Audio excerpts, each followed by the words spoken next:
Student class 11th NCERT P block. इस question में हमसे पूछा गया है कि अगर हम रिएक्शन कराएं BCl3 की वाटर के साथ तो वो किस तरह से रिएक्ट करेगा, और अगर हम रिएक्शन कराएं CCl4 की वाटर के साथ तो वो किस तरह से रिएक्ट करेगा। तो यहाँ पे क्या प्रोडक्ट आएगा, और दूसरी हमसे रिएक्शन पूछी गई है कि अगर हम CCl4 की वाटर के साथ रिएक्शन कराएं तो हमें क्या प्रोडक्ट मिलेगा।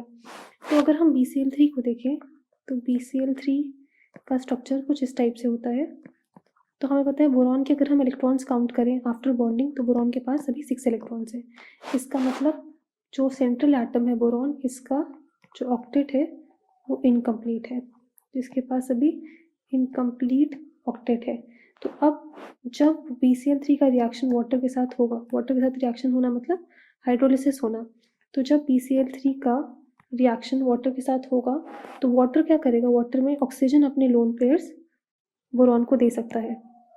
तो इस केस में क्या होगा, ऑक्सीजन के लोन पेयर्स बोरॉन के वेकेंट ऑर्बिटल में जा सकते हैं, तो ऑक्सीजन अपने लोन पेयर्स बोरॉन के वेकेंट ऑर्बिटल में देगा। तो BCl3 और वाटर के साथ जो रिएक्शन है वो रिएक्शन तो हो जाएगी और BCl3 का हाइड्रोलिसिस हो जाएगा।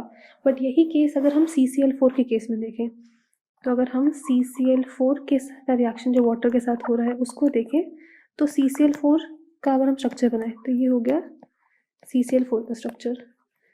कार्बन पे अगर अभी हम इलेक्ट्रॉन्स काउंट करें तो कार्बन पे इलेक्ट्रॉन्स 8 हैं। सिंस कार्बन का ऑक्टेट, इसका जो ऑक्टेट है वो कंप्लीट है, तो CCl4 की वाटर के साथ रिएक्शन नहीं हो पाएगी बिकॉज उसको इलेक्ट्रॉन्स नहीं चाहिए, तो ऑक्सीजन का लोन पेयर किसी को भी इलेक्ट्रॉन्स नहीं दे पाएगा। इसकी जब रिएक्शन होगी तो ऑक्सीजन के जो लोन पेयर है उसका ज़रूरत नहीं है कार्बन को, बिकॉज कार्बन का ऑक्टेट ऑलरेडी कंप्लीट है, तो CCl4 का हाइड्रोलिसिस नहीं होगा।